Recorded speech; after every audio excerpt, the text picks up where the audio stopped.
Hello, Grats and Gets. Welcome back to Happy Crab and Wargaming. So, because I made a video on it last weekend, it was really important. I wanted to make sure I came in with a big update for all of you. So, there has been an update on the drama that occurred in Tacoma at the Tacoma Super Major.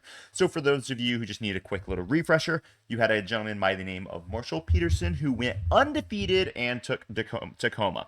However, there were several shall we say, inconsistencies in the way that he played, and there were allegations of cheating, and it kind of looked like that to me.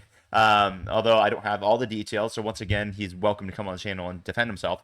But essentially what happened is he was playing the Orcs, and he had 8 games in a row, and every single one was a win. Every single one was a win by over 90 points. And he played a few rules wrong. One of those rules was he had allowed Gaz Thraka to ride inside of a battle wagon, even though the battle wagon had the Ard case enhancement, which is very explicitly not allowed. And he was also playing his war bosses and Snikra as T6 when they were T5. This is all to be wrapped up in the fact that he has a history of blatantly cheating in tournaments, and it was not a good look. He did receive a yellow card for play, but Tacoma did not boot him, and they did allow him to take the win. One of the really weird things, and I'll get to the update in just a moment. Now, one of the really weird things was that at one point he was giving a yellow card, which came with a 10-point deduction on the game, but every single one of his scores was still over 90 points, which was super bizarre how that mathematically can't work. So anyway, I made a video covering it, and I'll link it down below if you guys want to go check out all the details. But there is an update, and Marshall Peterson has made a statement, and I'm going to read it to you guys, and I'm going to kind of discuss some of the things that he has done, and if he did the right thing or if he did the wrong thing. So let's just go check out his statement. It has been posted to Reddit. This is him. So, dropping from Tacoma by Left Taboo. That's his Reddit name. So TLDR, I am the one who took first at the recent Tacoma Open for a multitude of reasons, boiling down to it simply being the correct and decent thing to do. I am dropping from the event, forfeiting all points received from it, and passing all rewards, golden ticket to Atlanta, trophy, etc., to Scott Ketchum, the Sisters player who placed second. By the way, Scott Ketchum, you got the coolest name in existence, and I really hope that you were a Pokemon player in the background in the past. And honestly, it's kind of weird to me that you're not playing Necrons and Trezen, seeing as you got to catch them all. Anyway, bad jokes aside, I was recommended by several parties involved to make this a public post rather than a behind-the-scenes action. Last week, I reached out to GW and Frontline Gaming to be dropped from the Tacoma Open. For context, I was playing Orcs at the event. So this is where he explains what he actually did wrong. For the first 6 rounds, I played my list incorrectly, placing Gaz inside a battle wagon that had the Ard case and Zap gun upgrades. This is not allowed as written under the transport rules for the battle wagon. For this, I received a yellow card when the mistake was noticed during the shadow round on day 2. This came with a 10-point deduction for the round and a change in the game state, returning Gaz to his original deployment position. This is not true. There's no way he would have received a 10-point deduction for that round, seeing as he still scored over 90 points in that round. So that's just a blatant lie. In addition, during round 7, I mistakenly, when asked, said Snikra was T6 and not T5 when recalling his profile. This was immediately corrected by the judge, but was a mistake all the same. No yellow card or penalty was given for this error.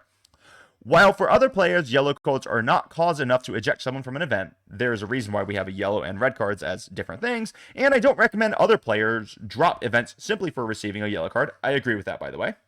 It happens often, and mistakes are made. Completely. I've received a yellow card in an event before, so just because you got the yellow card doesn't mean that you're a dirty cheater. Just be really clear. I think in the larger context of me and my Warhammer experience, it is only right for me to drop the event, even if that was not the judge's ruling. During the 2022 season, I made enough play and list errors that my play was nothing short of sloppy. This combined with pretty good event placings were a nasty combo that left a bad taste in some people's mouths.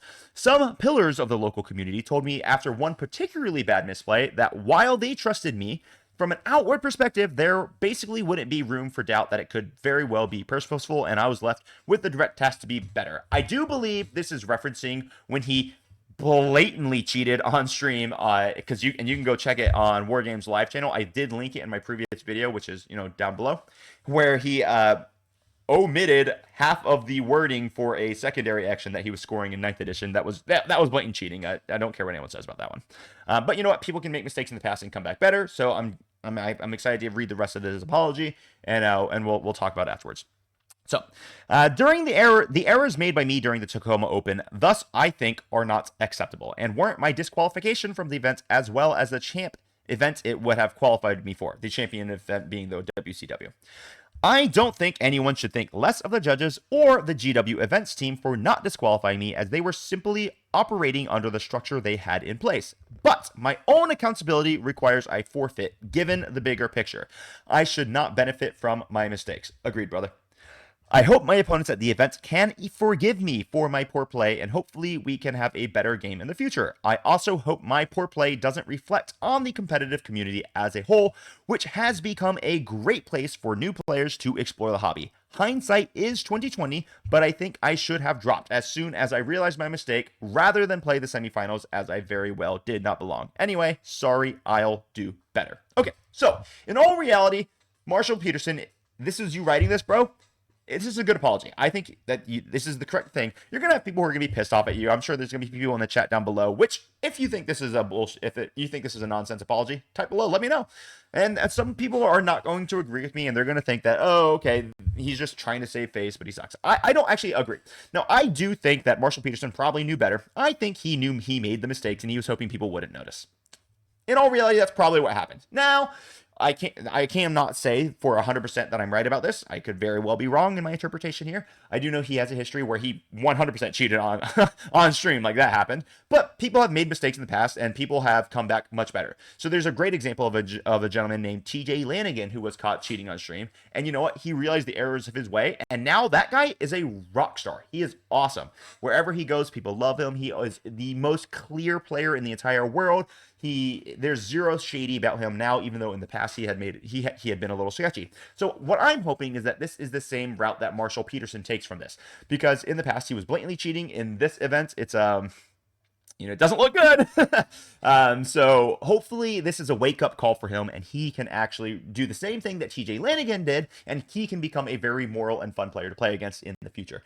So we had a little bit of a discussion in the Discord about this, and some people were like, oh, I don't accept the apology. I'm not going to forgive him because 3 strikes and you're out. You're just... I disagree with that. I do not like that statement. Personally, when people ask for forgiveness, the answer, in my opinion, should be, as long as they make the apology and they admit their wrongdoing, yeah, I can accept your forgiveness. I can absolutely accept your apology, and I can forgive you for besmirching the game of 40K, competitive 40K in general, and doing all these sorts of things. You can be forgiven, absolutely. This does not mean that we have to forget, but if you do not give people a pathway to redemption, then there is no incentive for them to change their ways. And this is in all aspects of life. And this can be whether, in the past you had an ex who did something, who cheated on you, for example. You should forgive them if they're seeking forgiveness, but that doesn't mean you need to forget, and that doesn't mean you ever need to engage with them in a future relationship. But if someone's asking honestly for forgiveness, I am all about giving that forgiveness and giving people the chance for redemption. Because if you don't give the redemption chance, there is literally no reason for people to try to change their ways. So this can be a work scenario, this can be a relationship scenario, this can be in 40K. I've had people who have done sketchy things in tournaments with me, and you know what? They came back and apologized, and now we're good friends and we get along really well. And they're much better players now. So it's just give people the opportunity. You need I encourage you. I'm not going to say you need to, but I encourage you to extend grace to people when they are apologizing and they're trying to make things right. And in my opinion, this is what Marshall Peterson is trying to do. Now, it could just be lip service. Maybe he's not sincere about it. I don't know the guy, but I'm going to give him the benefit of the doubt here. Hopefully you guys do too. If you don't, it's okay. I mean, everyone's allowed their own opinions here. But I encourage everyone to read apologies like this. Do your best to actually give the forgiveness, or give the grace, give the forgiveness, and try to move on. Hopefully this guy will do better in the past, in the future. And will be willing to bet that if you're playing him in the future, you're going to be on alert to make sure that he's playing well. And I think this is good as well. So he needs to understand that he's going to have to stand up to a certain level of scrutiny, probably for the next several years of competition, as well he should. But he should also be given the chance to prove that he's honest and he is intentional about doing better. So that's my take on it. This is the update. This was the correct thing for Marshall Peterson to do. I agree with him when he said he should have done it immediately, when he should have dropped immediately when these errors were discovered. But at least he is doing it now, and he's doing the best he can to make it right. So Tacoma has been updated. It's impossible to really make it right, but this is the best we can do. So my applause go out to you, Mr. Marshall Peterson. And congratulations to Scott Ketchum, who has the greatest last name, which is almost as cool as a achievement as winning the Tacoma Open, for getting your golden ticket to the WCW. I am still going to go out and try to earn mine, so hopefully I can see you there. So if you guys, I'd love to hear in the comments what you guys think about this apology. Is it enough? Is it not enough? Let me know, and we'll get back to you guys with another video later on. Until next time, happy crumping. Bye-bye.